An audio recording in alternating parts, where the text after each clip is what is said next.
you know the Muffin Man?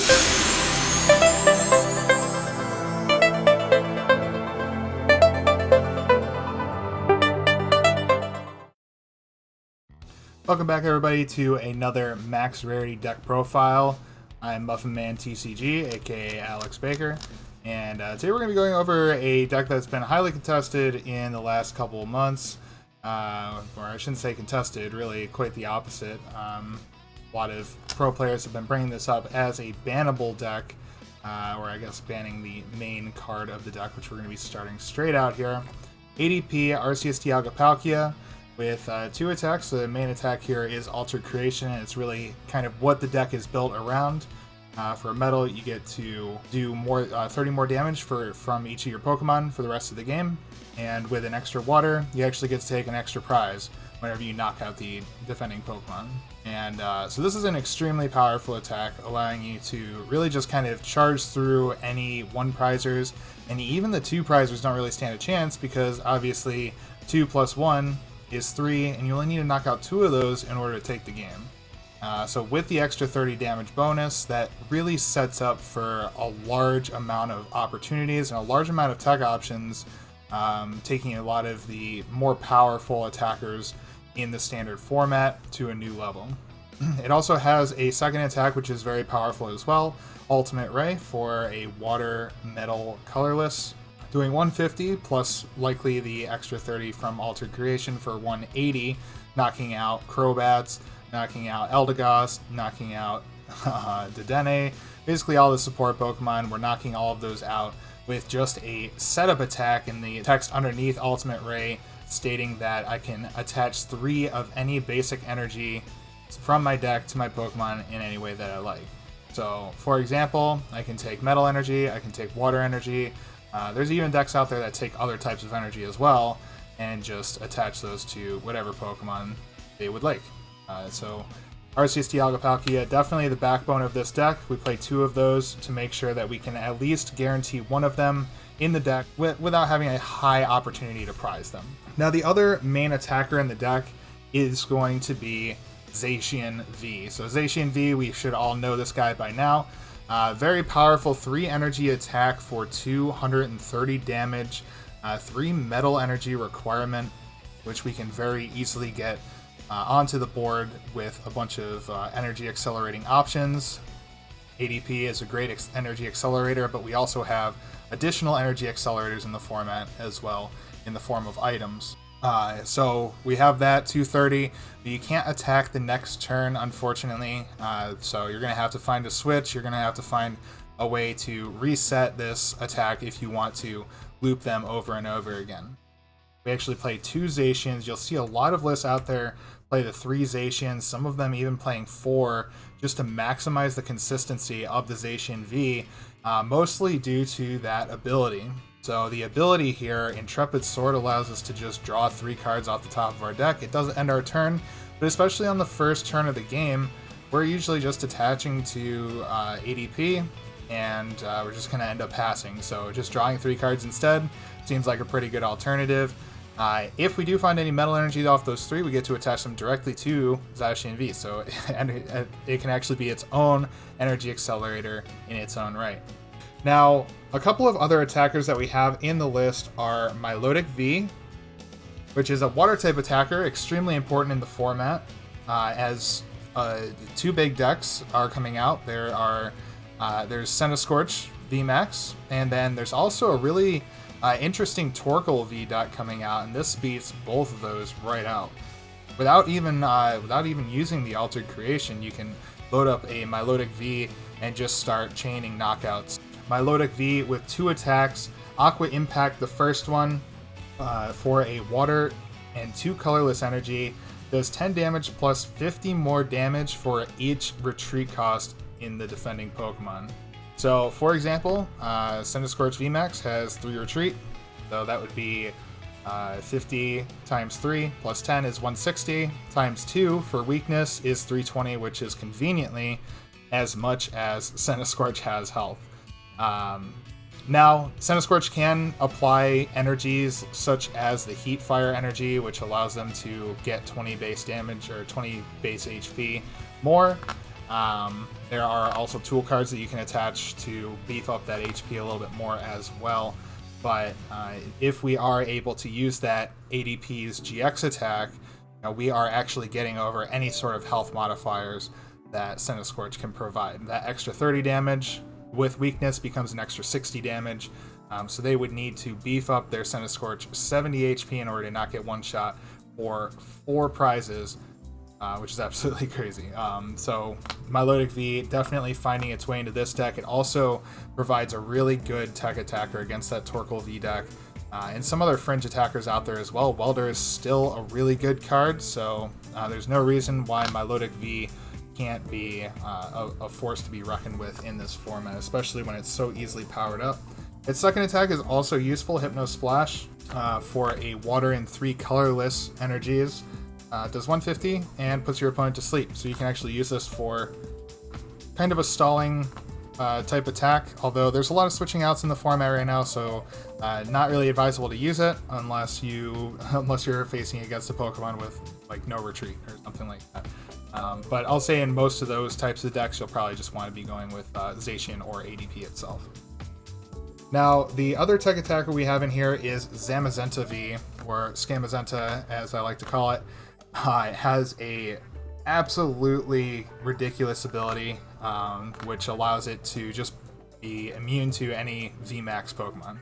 So no VMAX Pokemon can touch this Pokemon. However, the base Vs can. There are some VMAX Pokemon that have Vs with reasonable attacks. Unfortunately, there's one specific deck in the format that doesn't really have an answer to this, or not a really good answer, I should say, and that is Eternatus. So Eternatus VMAX. V form has 1 energy attack for 30 and a 4 energy attack for 220.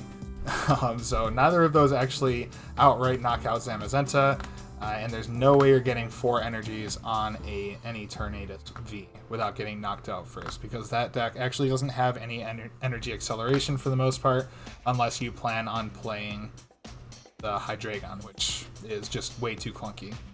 So Zamazenta really providing a really good wall against one of the best decks in the format, and for good reason, it deserves its spot in the deck. Now, as far as supporting Pokemon, we have 2 Dedenne GX with the wonderful ability of Dedenne Change, discarding our hand and drawing 6. Nothing much to say there. It's a really good ability to accelerate our draw. And we also have a Crobat V, just to act as a secondary draw support Pokemon. If we go in Dedenne Change, and then we do our supporter, and then we still don't find what we need, we can keep digging with that Crobat V, and it allows us a lot more options and a lot more drawing, as this Turbo-ish list would require. And then the last Pokemon here is an Eldegoss V. Eldegoss just allowing us to get any supporter back from the deck. It also acts as a pretty decent attacker as well, being able to float up, which is does 50 damage for 2 colorless energies, and it just basically shuffles it and all cards attached to it into the deck. So you can actually use this as a looping tactic if you're going up against a stall deck. With the ADP GX attack, it actually does 80 damage, which is respectable for 2 energies, and you're taking it off the board, allowing you to access the ability once again, looping those supporters over and over again. So that's our Pokemon lineup. Just 10 Pokemon in the deck, all of them basics, so we're not dealing with any sort of evolutions. However, we do still want to usually go first with this deck, just because we do need that energy acceleration, although we have a lot more energy accelerators, as we'll see in just a moment. Now, as far as the items go, you can actually see that we have a very large chunk of our deck dedicated to the items. So any sort of item lock really starts to inhibit this deck, but you can get a lot out of this deck when you're going through using Dedenne Change, using your Crobat V, using your supporters. There's a lot of digging that you can do, and most of these items are just immediately usable, so you don't really have to worry about having cards that are just dead in your hand. So to start off here, very simply, we have 4 of these wonderful Platinum Quick Balls. It just allows you to discard a card from your hand and grab any of the Pokemon in our deck. Well, I guess the text reads any basic Pokemon, which is all 10 of our Pokemon, so I can go and grab anything that I want as far as Pokemon are concerned. We have 4 Switch. Switch actually ends up being an extremely valuable card for 2 reasons. First of all, we need to be able to switch into our ADP GX. Either on the first turn or the second turn of the game, we need to be able to draw into this switch to get our ADP out into the active and replace whatever Pokemon we started with. Additionally, Switch helps us to reset the Zacian V's attack. So remember the Zacian V doing 230 but not being able to attack on the next turn, we have to use the Switch effect in order to reset that attack and 230 damage the following turn. So Switch being extremely important, we're playing a 4 of that. Now, with the new set, we actually have an insane item-based energy acceleration engine. The first, this actually isn't a new card, this has been around for a few sets now, Metal Saucer, allowing us to accelerate a metal energy out of our discard to any of our metal Pokemon. Now, unfortunately, this won't be able to go to something like an Eldegoss or something like a Milotic, but you can use other means to get that energy onto those Pokemon, such as Energy Switch. You can throw those energy onto a Zacian or a Zamazenta and then Energy Switch it off. So that is definitely an option for you.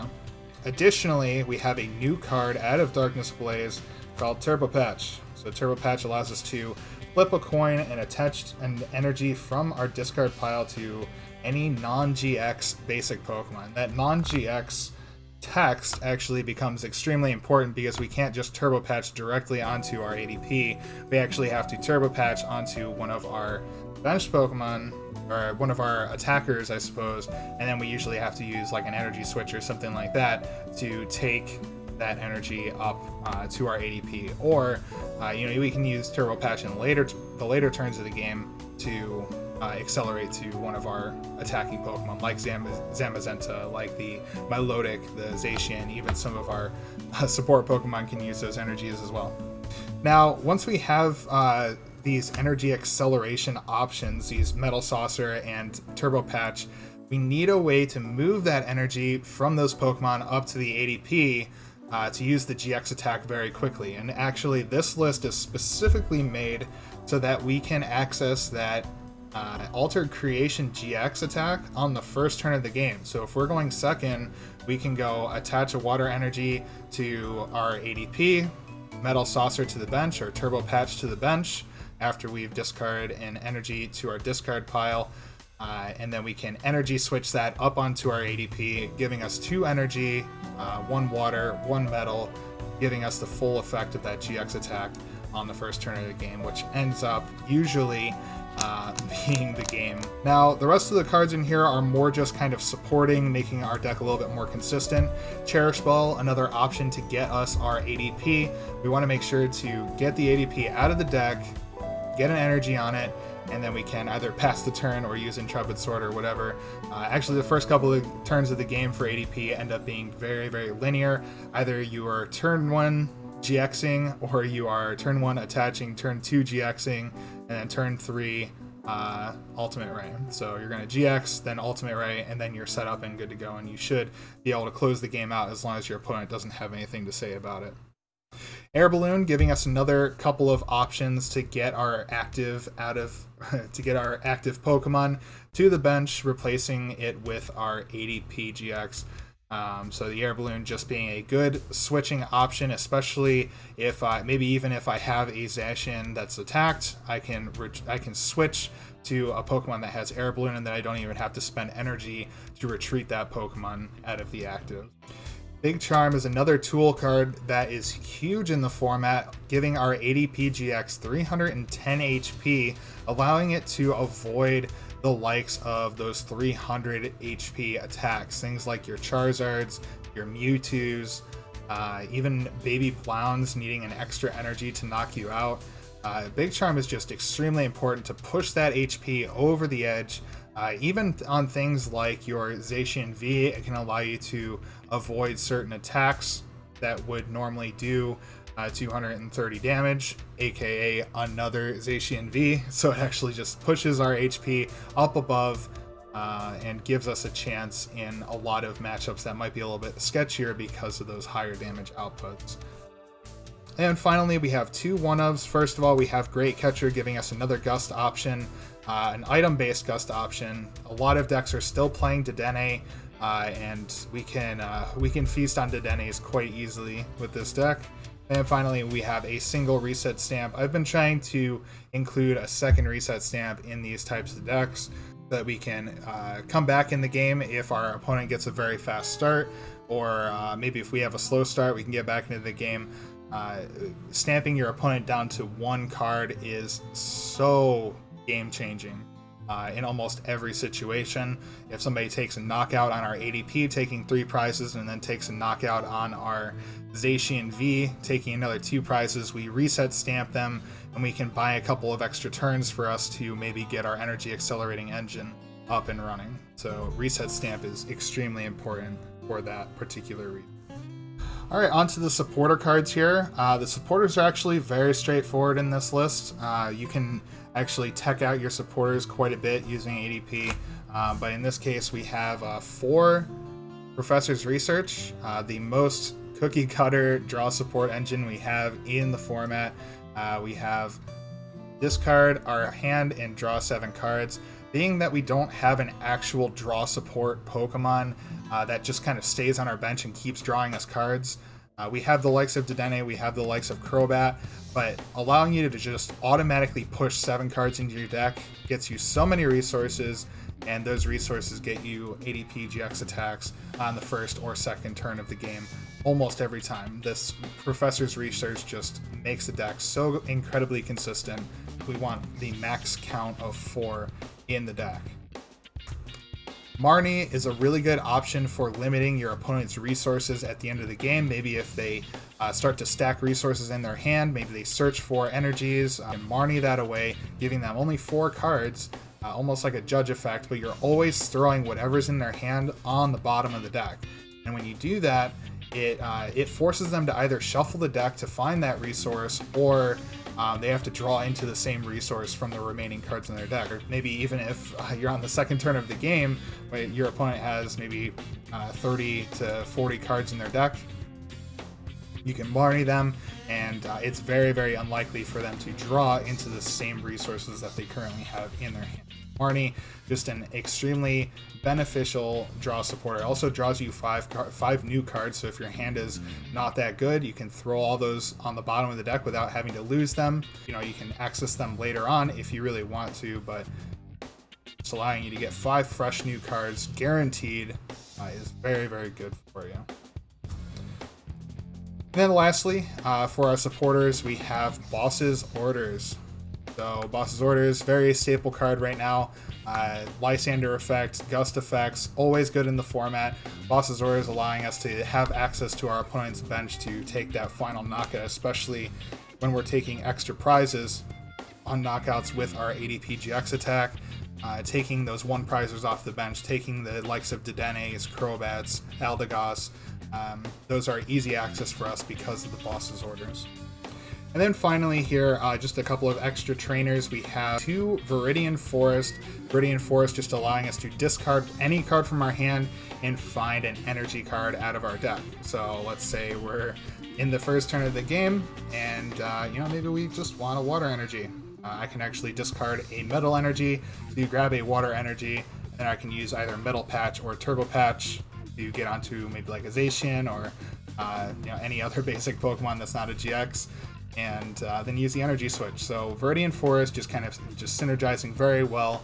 In the past we used an energy spinner type acceleration, but that was because we had an order pad. And those order pads actually made items a little bit more attractive, but because we still want a stadium counter, and because we still allow ourselves to get energies even if we're under item lock or if we're drawing dead, this allows us to access any energy in our deck. Now onto the energy counts. As far as the energies are concerned, we have a split count. We're forced to do that because the ADP's GX attack is a water energy cost and a metal energy cost.